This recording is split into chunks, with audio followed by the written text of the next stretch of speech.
Hello everyone and welcome to Art Chat. I'm Marjorie and today we've come to Harbor Court to chat with the very colorful Renee Chastant. Welcome Renee to Art Chat. Thank you. It's fair to say you have a love affair with color. It is. And you're known for your very colorful animals done in watercolor. We're here in front of one of them. Tell us a little bit about this. This painting is called Love Dance, and it was inspired from a photograph taken by Prue Harris, who's a resident here. She had taken several pictures of reddish egrets doing a courtship dance. And I loved her pictures, and I thought I would try and paint them so that their necks and heads, beaks made kind of a heart. And since it was a dance, I thought they needed some music, so I added some music in for them as well. So there's some musical notes right there. So this is all watercolor, as you said. All watercolor, yes. Is something like this difficult to do, Renee? I mean, they're blended so beautifully. Is this a difficult medium to work in? Many people feel like watercolor is one of the most difficult media, if not the most difficult, because you can't cover things up. You can't correct if you make a mistake. If you make a blob somewhere, you can't undo it. It's there. But that's, to me, part of the adventure of it. This work I'm particularly fond of. Tell us about that.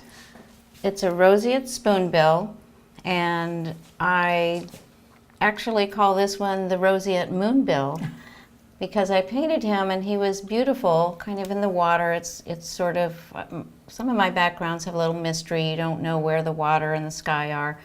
And I thought I would add that moon to kind of give him a little extra pop and interest. And it shows off his red eye because they have very red pink eyes. Oh, so that's interesting. How did you get the moon so perfect?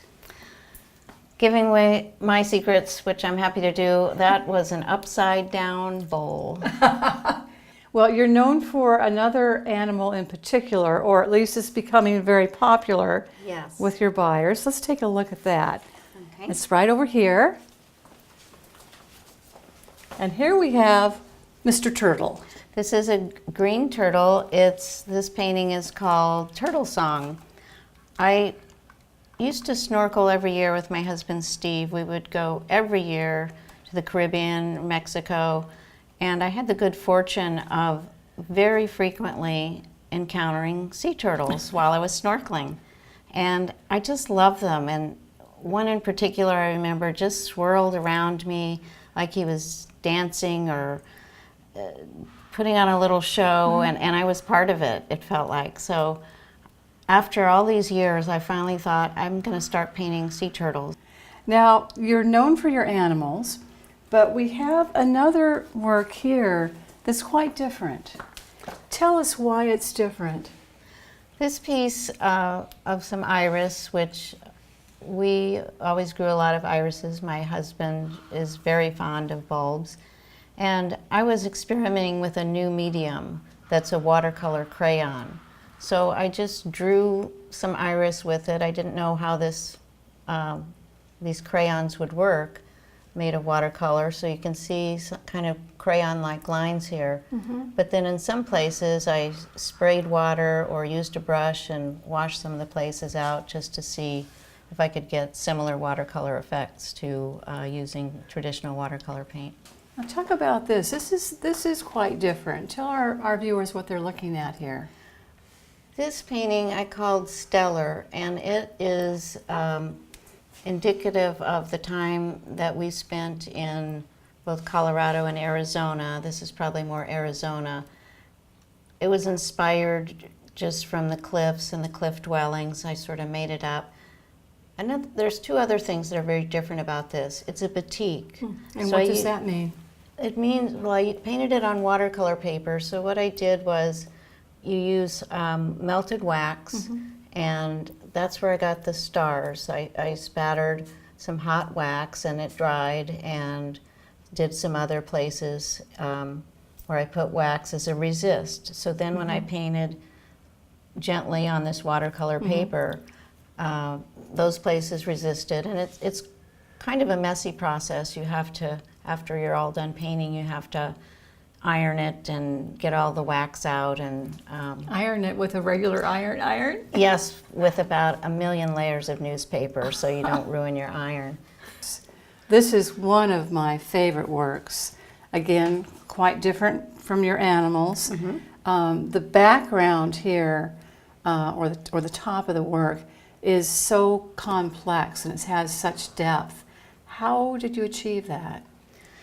This was part of, I did several paintings I called a Horizon series, and I used a giant, inexpensive brush from the hardware store and did layers. I did what's called a wash, excuse me, and this has this it's a sort of a burnt orange color, and then I did a more muted purple wash down here, and I let them blend. But before I did that, this has so many layers. It's got more than 10 layers, probably close to 20. It takes days and days and days, but it gives it, I think, kind of a nice glow that comes through because of the layering. Well, and we also have right behind you still another example of your work, and this is an abstract.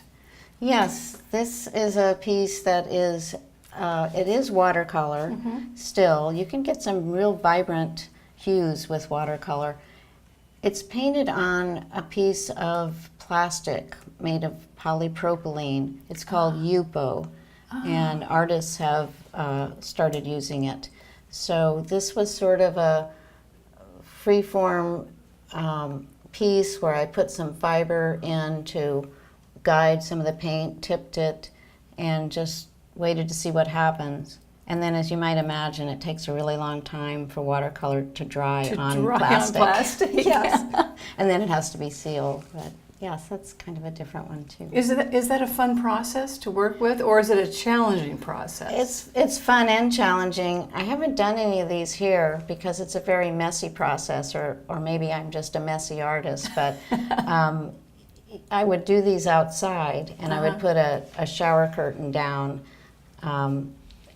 because I was tipping and spraying paint and spraying water, and it's a lot of fun. It's very, like all my art, it has its therapeutic element. So, Well, you're one of the artists here, Renee, that you're also producing note cards and a series of products that are quite fun. How long have you been doing that? I've been doing that, producing cards probably for about 7 or 8 years, and calendars, because, well, first of all, art piles up, and you got to do something with it. So my husband suggested I better start selling it or find some way to get it out. So I started selling art, and then not everyone can or desires to purchase an original painting. So I have a print website that people can buy art from, as well as my regular website. And note cards are a nice way for people to collect some things. And I love to send note cards because none of us writes anymore or receives many personal pieces of mail. So I enjoy doing that. And I've been very fortunate. With your note cards. Yes. I think Ding Darling Yes. offers some of your cards. Yes, they do. They've purchased quite a few that they sell there, which is a big honor for me that they chose some of my wildlife paintings, especially the birds and the turtles. The last picture we're going to look at, we are so fortunate to have the subject of that picture here. Yes. Let's take a look at that. All right. So Renee, here we have a very charming work. Who do we have in this picture? Well, that's our Rufus that we adopted 2 years ago from the shelter. He was a young adult that we thought would be nice and calm and sweet, and he has his calm moments. Yes. But he also loves to hide under rugs and anything else. And he taught himself a trick, which is one day he just started jumping up on my shoulders and just hanging while I walk around until the weight just gets to be too much. Well, thank you, Rufus, for being on Art Chat. And thank you, Renee, for being on Art Chat. Thank you. It was my pleasure. And thanks to all of you for joining us. We'll see you again soon on another Art Chat. Bye-bye. Bye.